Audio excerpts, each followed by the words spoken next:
Rob Maaddi, of course, covered the Phillies and the Eagles for many years. Now he is the senior AP NFL insider and reporter, and he joins us here again on Hanging with Hennig on 97.3 ESPN. Rob, welcome back. How you doing today?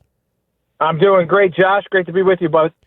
I mean, listen, Phillies game one, I couldn't miss the opportunity of getting a thought from you on the Phillies. I know you are watching this team closely this year.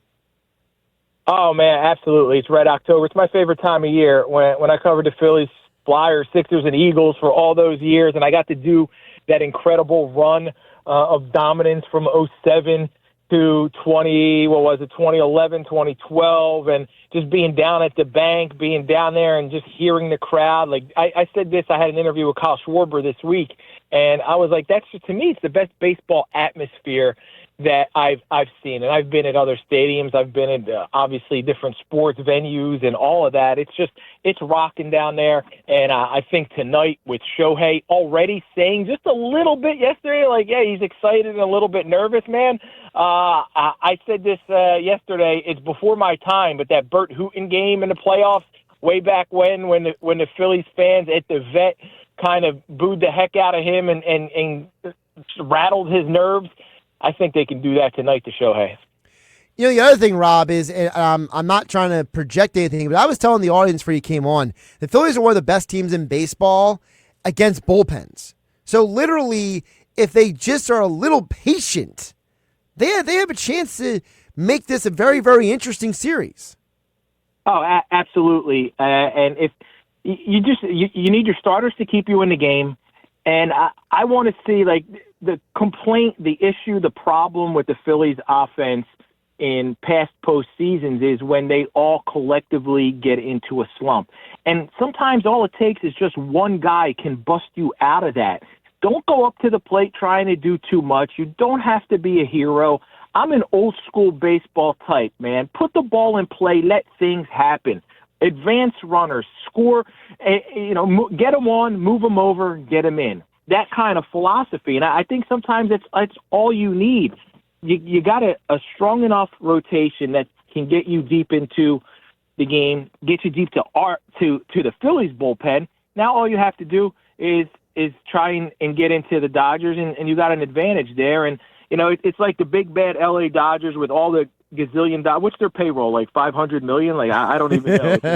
Whatever it is. And but the Phillies have won how many straight postseason series against the Dodgers? Have they even ever lost? I remember 83, 08, 09. I know Mike Schmidt's throwing out the first pitch. I would bring out a guy who hit a home run or had a big play. Matt Stairs, I'd bring him out for one of the games. I'd bring back Sarge Matthews. He hit one in 83 off, I think it was Jerry Royce. I'd bring out J-Roll, who got the game-winning hit with one of the great calls. I think it was like a double off, now forgetting who that closer was, Broxton maybe? I forget who it was, but J-Roll hit one in the postseason, like in the gap, and I think Carlos Ruiz scored from first base on that one.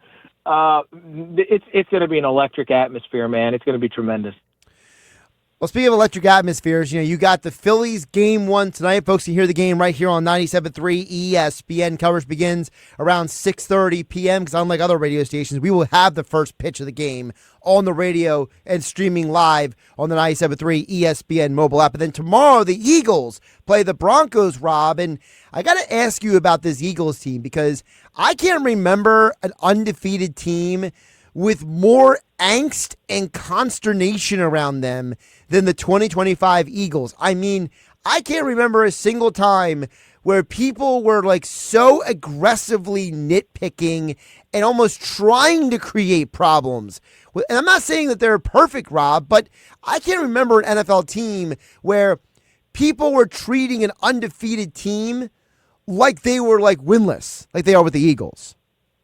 Josh, I was at the game last week against the Buccaneers, and when I was in the locker room, I went to the Eagles locker room afterwards. I went to their news conferences afterwards, and it almost felt like they lost that game. There was such a negative vibe, and I don't know if it's from the media line of questioning, if it's the players not being happy with their performance, if probably a combination of the two. But I agree with exactly what you just said, that there's such a negativity surrounding a 4-0 defending Super Bowl champion. And I was honestly, I walked out of that stadium going, man, I'm so glad I don't have to cover this team day in and day out, because it was just miserable. And they won, and they're 4-0. Like, what's going on here? Yeah, it's not looking pretty. They're not clicking offensively. The passing game, second half last week, Jalen doesn't complete a pass. They get -1 yard after that punt play at the end and all of that stuff. But the name of the game is to get a W, and you have to find ways to win, and they're doing that every week. Like the Patriots when they dominated. 1 week it would be Brady throwing for 350 to Randy Moss or whoever it was, and 1 week it'd be Corey Dillon or LeGarrette Blount or whoever else it is running for 150. You just find ways to win, and sometimes they had to change their identity week to week depending on who's healthy, who's in the lineup, who the opponent is. All of those things are factors, and the Eagles got some. They've got some issues that they got to work through. But it's better to, I think it was, I forget who said, Moro Ojomo last week said, hey, it's better to be learning winning than learning losing. And they're learning, they're gelling, they're doing everything to build towards that run in January. And it's unfortunate that there's so much negativity surrounding this team right now. And it's a tough matchup, though, against the Broncos tomorrow. I'd be more concerned if Denver didn't have a Monday night game that they're coming off of. Short week, traveling from Colorado to the East Coast after a Monday night game. I think that puts them at a disadvantage. Talking with Rob Maaddi, AP senior NFL insider reporter, joining us here on 97.3 ESPN at Rob Maaddi on the Twitter X platform, Real Rob Maaddi on Instagram. You mentioned about how being there last week. How much do you think the win on Sunday for the Eagles, maybe, we're looking at it as, you said, it almost felt like a loss, but is it maybe the best thing that could have happened to them? Because that's been a area, a town, a matchup that has been a problem for them. I mean, Todd Bowles before Sunday was 4-1 against Jalen Hurts. So could that win maybe secretly turn this team into getting on, I hate saying getting on a roll, they're 4-0, but I mean, instead of struggling in some of these games, to maybe start winning more definitively? Yeah, it's always, and I think Jalen put it into perspective last week after the game, where he said, "Hey, we beat a team on the road that's given us a lot of trouble before, a team that had their number. That's a great thing." Now, of course, the Buccaneers were depleted, I've never seen a team right now with such a lengthy injury report, and they gave up that terrible block punt. Are you suiting up for them this week? Oh my gosh, Josh, it's wild. And then today, I'm driving over the game and get a text message from the Bucks PR staff. Kicker Chase McLaughlin, who was one of their best players last week, 65-yarder or 58-yarder. Oh, he's on the injury report. He's got an illness. His game status doesn't. We don't know what it is. But a lot of teams are beat up. This is what the game of football has become. There's so many injuries, and I hate seeing it. I hate seeing teams being shorthanded. Eagles got their share of injuries. You just have to go out there and find a way to win. The 49ers go into that Thursday night game against the Rams. They're down Brock Purdy, George Kittle, Ricky Pearsall. Brandon Ayuk's been out all year. Juwan Jennings not playing. Their left guard's not. 6 offensive starters, and they beat the Rams in a short week on the road on Thursday night. So you never know what's going to happen, and that's why for the Eagles to walk out of Tampa Bay with a W in the heat, complaining all about that nonsense and everything else, like they were setting themselves up for excuses, and they didn't need them. And they found a way to get that. And who knows, you might face this team again down the road in the playoffs. And what they did was kind of solidify, if it comes down to Eagles or Buccaneers, they have the home field advantage because they beat them head-to-head, now assuming it's a tie or a better record or whatever it is. Either way, I think it'll be a whole lot different in January than it would in September. So a great win for them, and now it sets them up. You got the Broncos, and then after that, Giants on a Thursday night. Giants got a tough defensive front. Minnesota, I think Minnesota will be off after their 2 weeks. Yes. Right? They'll finally get a bye after their international games. Maybe they get J.J. McCarthy back. If not, and I think he'll be back. If not, it could be Carson Wentz, who tomorrow is going to have to play with. It's going to almost be like Carson Wentz with the 2019. 2019. Except he's got Justin Jefferson. That's right? true. He's got Justin Jefferson, but he's got no offense. It would be like having Jason Kelsey and nobody else on the offensive line. Yeah, it was like, I think Justin Jefferson is better than Deontay Burnett. I think so. I'm not 100%. Just a tad. I'll take JJ over Robert Davis. Josh Perkins. Yeah. Oh my goodness. Travis Fulgham. Remember Travis? Oh Fulgham? my goodness. Yeah, the 2-game wonder. He had like 400 yards in 2 games. Like 3 games or 2 games or whatever it was, and then all of a sudden nowhere to be found. But by the way, I saw one interview, you'll appreciate this, Rob, with Doug Peterson, because they asked him about, Carson Wentz at one point, and it was funny because he said, if you give Carson time to throw, he says, if you don't give Carson time to throw, and I was just thinking of how many times you and I have talked about like how important it is, because you have brought this up on social media a bunch of times recently. I want to hit on this with you. Rob Maaddi from the Associated Press joining us on Hanging with Hennig on 97.3 ESPN.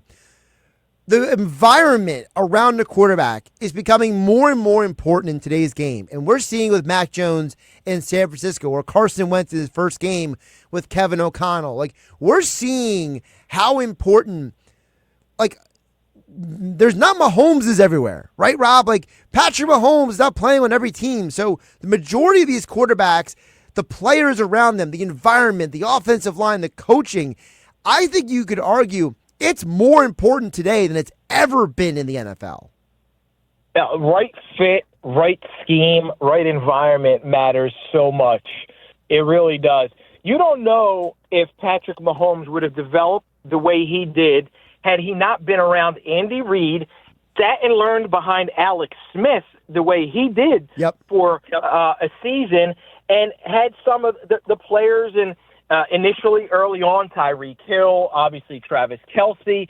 It matters so much. You take what Kevin O'Connell was able to do with Sam Darnold. You take what I think last week in Minnesota, you saw, it was in Berlin, right? Dublin. Yeah, wherever Carson played. Wherever it was. Yeah. You saw both sides. He threw for 350 yards. He had 2 touchdowns. He made some great plays. He made some bad plays. Week 1, he was terrific. So it's Kevin O'Connell, guys like Kyle Shanahan, like you mentioned, what started this conversation, taking Mac Jones, who was discarded by the New England Patriots. After his first year under Josh McDaniels, if you'll recall, he was 10-7, looked like he was going to be the answer, led them to the playoffs, and then McDaniels went to the Raiders. The offensive coordinator system, remember when Belichick went through this whole, he really didn't name a coordinator, and he had Joe Judge, and then he had Matt Patricia, who was the defensive coordinator, but now it was almost like the old Juan Castillo in Philly, but now he's like an offensive guy. So it really impacted Mac Jones. Look at Baker Mayfield and the way he and Sam Darnold were in Carolina on the same team, and neither one of them pan out with the Panthers, and Baker gets cut, goes and spends 4 games with Sean McVay, kind of revitalizes his career, kind of learns that system. Dave Canales comes in as an offensive coordinator. He signed in Tampa Bay, has a tremendous year with him. Canales becomes the head coach. Liam Cohn, who was with Sean McVay in L.A., becomes the offensive coordinator in Tampa Bay, takes Baker's game to another level. You have to have the right pieces, the right system, the right fit. And I spoke to Tim Tebow about that this week, and he said it's beyond the opportunity. It's not really necessarily just getting an opportunity, because anybody can get a chance. It's getting a chance with the right people around you. He's Rob Maaddi from the Associated Press. Follow all of his coverage for the AP at apnews.org, as well as at Rob Maaddi on the Twitter X platform, at Real Rob Maaddi on Instagram. And don't forget Faith from the Field, heard Saturday and Sunday mornings here on 97.3 ESPN. I really enjoyed your conversation with Tristan Wirfs, which is on this weekend show. Folks can hear the encore of that tomorrow morning here on 97.3 ESPN. Rob, always appreciate you jumping on and making the time. We'll talk soon. Thanks, Josh. Keep up the great work, bud.